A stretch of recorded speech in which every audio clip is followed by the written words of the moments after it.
Now, why would we pay somebody only $4 an hour? They're not very valuable to the marketplace. Now, we got to make that distinction, to the marketplace. Might be a valuable brother, a valuable member of the community, valuable member of the church, valuable member in the sight of God, to the human family, of course, those kind of values. But to the marketplace, which is called what? Reality. Reality is, if you're not very valuable, you don't get much money.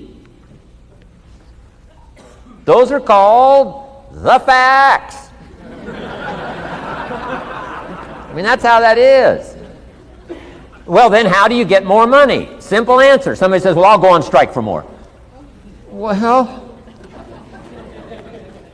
here's a major problem with that. Here's a major problem with that. You can't get rich by demand.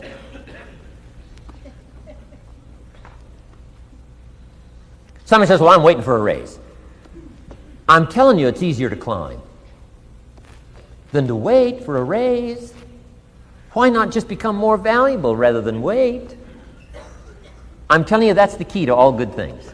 Becoming more valuable.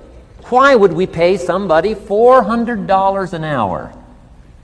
They've become more valuable to the marketplace. See how this works? I'm telling you, this stuff is so easy. This is America. This is a ladder. How far is it from 4 to 5? I'm telling you, it's not far. $4 to $5 an hour? If you work for McDonald's, haul out the trash, they'll pay you $5 an hour. If you whistle while you haul out the trash, they'll pay you $5 an hour. I'm telling you. You'll get an extra $1 just for a good attitude. Yay, McDonald's. Wear the hat. It's incredible. $5. And then you just keep becoming more valuable, more valuable, more valuable. I got a telephone call 5 years ago. The company said, we're ready to expand internationally. We need some help. I was sort of semi-retired. Right? Looking for the next exotic beach. They said, no, Mr. ROHN, we got a project for you. Right? Going to expand internationally. We could use your help. Next little while, we'll add some millions to your fortune, make it worth your while. I said, okay. I thought later, isn't that interesting that they called me? My second thought was, of course they'd call me. Who else would they call? I mean, I can get the job done. Now, how come I got a telephone call worth millions? I had become valuable. Now, I'm a farm boy from Idaho. I was raised in obscurity. 1 year of college, and I thought I was thoroughly educated.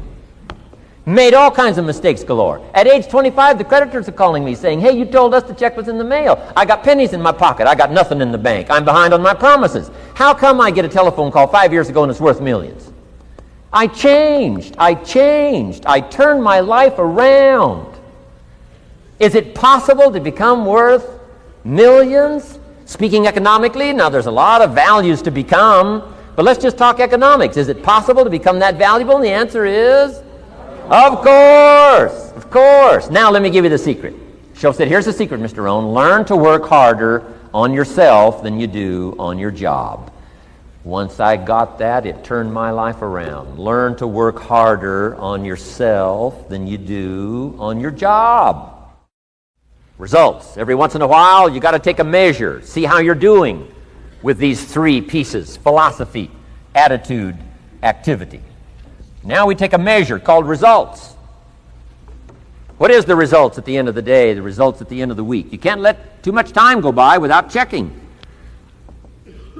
When time goes by, 6 years I'd been out there working when I met my teacher, Mr. Shoaff. Shoaff said, well, Mr. ROHN, let's just go through a little summary here. He said, in the last 6 years, how much money have you saved and invested? Let's go through a little tab list here. How much money have you saved and invested the last 6 years? I said, what?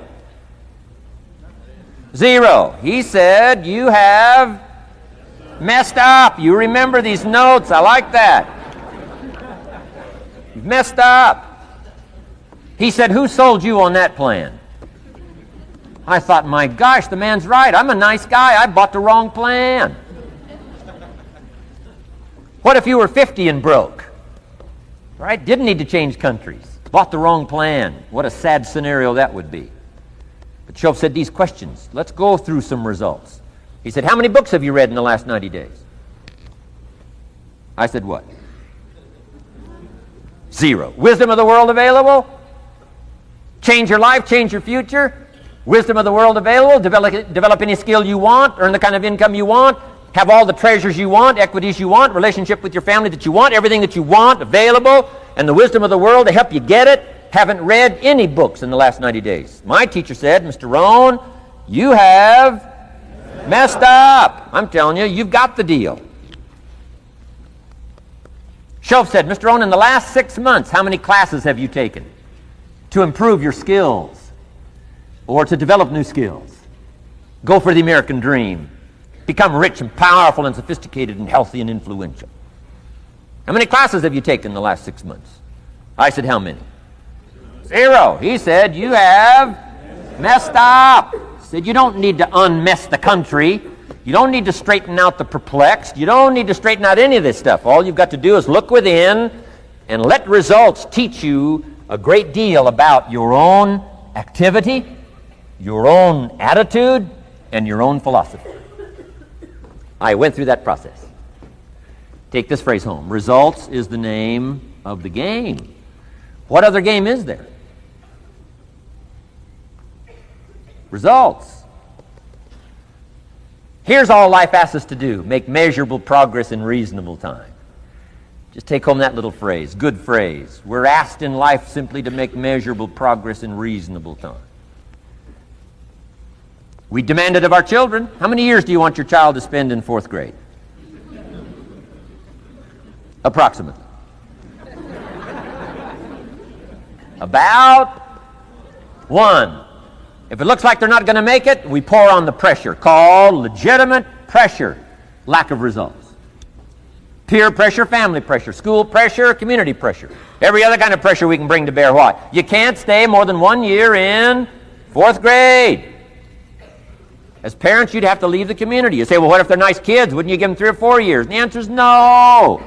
You got to make better progress than that. So you got to check fairly often. Some things you got to check every day. Some things you got to check at least by the end of the week. Salesman joins this little sales company. Supposed to make 10 calls first week. Wouldn't it be legitimate to call him in on Friday and say, John, what? How many calls? I mean, this stuff is simple. John says, well. Say, John, well won't fit in this little box here. Well.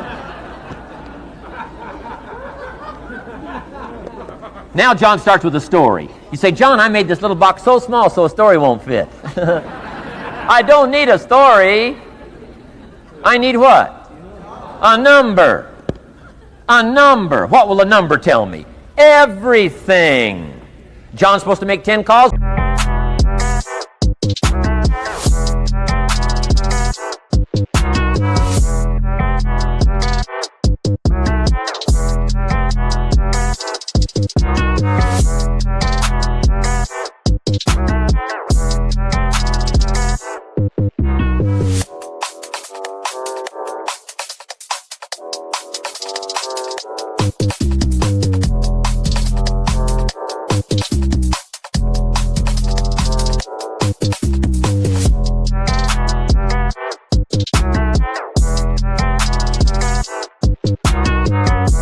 What if he made 20? You say, wow, wow, we got somebody. What if he only made 1 call? Whoa. Will that tell us something about John's philosophy? And the answer is yes. Will it tell us something about his attitude? Of course. Will it tell us something about his disciplines? Of course. And if he wants a lesson in life change, all he has to do is be willing to face the numbers and come up with the results that will teach you to either celebrate if you got good results or fix whatever needs to be fixed in your philosophy, attitude, activity called disciplines. You don't need to go anywhere else. I do believe in affirmations. And they are valuable as long as you affirm the truth. Because it says in ancient scripts, the truth, what? Will set you free. Free to do what? Amend your errors and pick up new disciplines. That's what the truth is for. to help us amend our errors and pick up the disciplines for life change. That's what the truth is for. So I do believe in affirming the truth. If you're broke, best thing to affirm is, I am broke. You put that up on the refrigerator where you can see it every day. I mean, that's how you do that. Now, if you need a little additional affirmation, you just put up there, I'm 40 and broke. I mean, you know, that ought to do it. And if you need just a little more, put up there, I live in America and I'm 40 and broke. That's enough to turn your life around. It says, hey, something is wrong. Somewhere I have messed up. And I'm telling you, if you'll start with that, it's called the process of life change, and it doesn't matter how small the process is to start. One discipline starts it, and then one discipline feeds another, and the first thing you know, you've got this whole cycle in an upward positive motion. And it's called life change. It's called income change. It's called health change. Relationship with your family change. Equities unprecedented that you can have in numbers that will stagger the imagination if you do not curse what's available and start amending what's possible to get the results that you want. I don't think I can put it in any better language. Let me give you the day that turns your life around as quickly as I can. I got 4 parts to the day that turns your life around, and then we're finished for the day. Number 1, disgust.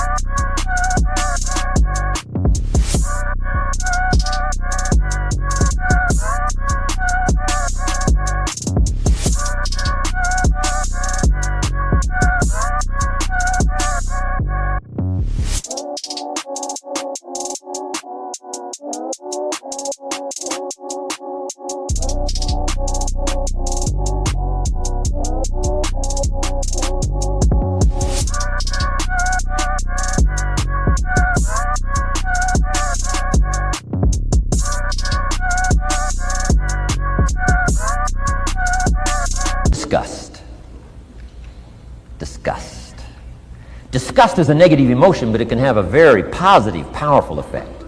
Disgust says, I've had it. What an important day that could be. I've had it. Wow. I met a beautiful, powerful, accomplished executive lady in New York. The company invited me to come in. This lady was the vice president, extraordinary lady. I got to know her and I found out her story. I said, how did you get here? Big income.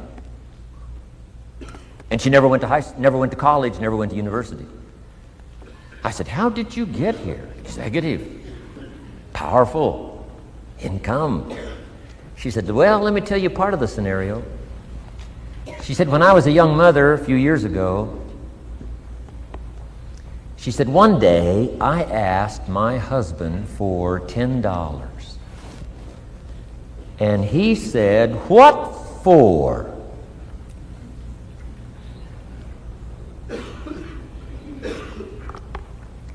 She said, before that day was over, I decided I would never, ever ask again.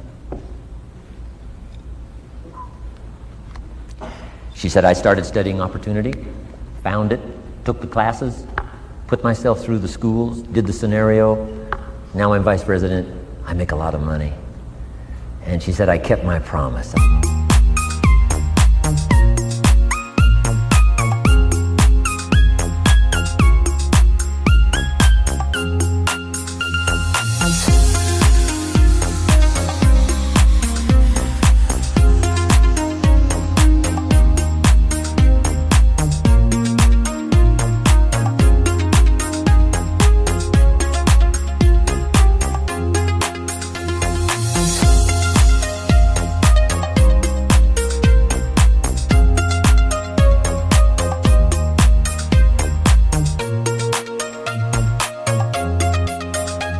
Never, ever had to ask again.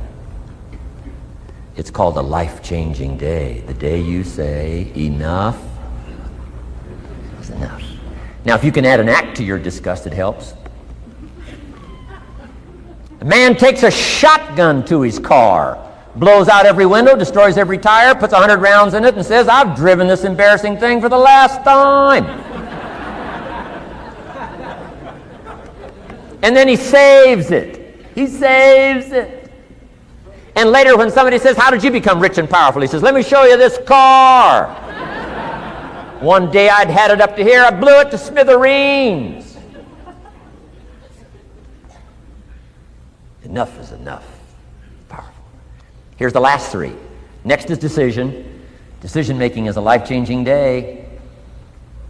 If you went home today and in the next few days cleaned up a list of decisions, it could furnish enough inspiration for the next 5 years, 10 years. What an inspiring day, the day you can bring yourself to decide. And here's the third one, desire, wanting too bad enough. Who knows the mystery of that? We don't know. But here's something I do know. Sometimes desire waits for a trigger, waits for something to happen. Who knows what the happening may be? A song, the lyrics, a movie, the dialogue, a seminar, a sermon, a book, an experience, confrontation with an enemy, a conversation with a friend who finally levels with you.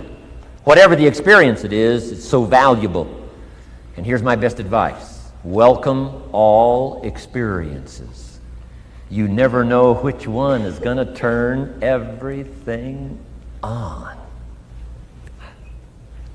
Don't put up the walls. The same wall that keeps out disappointment keeps out happiness. Take down the walls. Go for the experience. Let it teach you. And here's the last one. Resolve. Resolve says I will. Two of the most powerful words in the language. Benjamin Disraeli said, nothing can resist a human will that will stake its existence on its purpose. Shortly put, I'll do it or die. Best definition of resolve I got from a little junior high girl.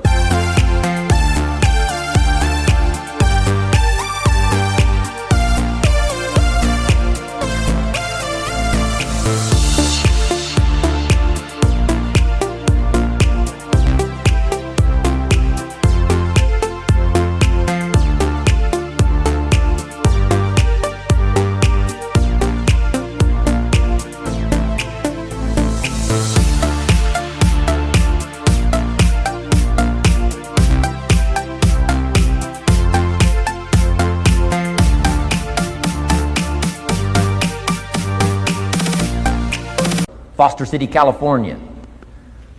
I'm going through some words one day. I got to this one and I asked the kids, who can tell me what resolve means? Some didn't know, some tried. Interesting. The last one was the best. Little girl about 3 rows back, she said, I think I know, Mr. ROHN. I said, what? She said, I think resolve means promising yourself you will never give up. I said, that's the best I've ever heard. She's probably giving seminars somewhere today, right? I mean, that's the best I've heard. I asked the kids, how long should a baby try to learn how to walk? How long would you give your average baby? Before you say, hey, enough's enough. No. Any mother in the world would say, you're crazy. My baby is going to keep trying what? Until. What a magic word. I want you to write it down. Until. Promise yourself you'll read the books until your skills change. You'll go to seminars until you get a handle on it. You'll listen to it until it makes sense. You'll go for it until you understand it. You'll practice it until you develop the skill. Never give up until, however long that is. Step by step, piece by piece, book by book, word by word, apple by apple. Walk around the block, walk around the block. Go for it. Don't miss the chance to grow. And resolve that you'll pay the price until you learn, change, grow, become. And then you'll discover some of life's best treasures when you pay that price.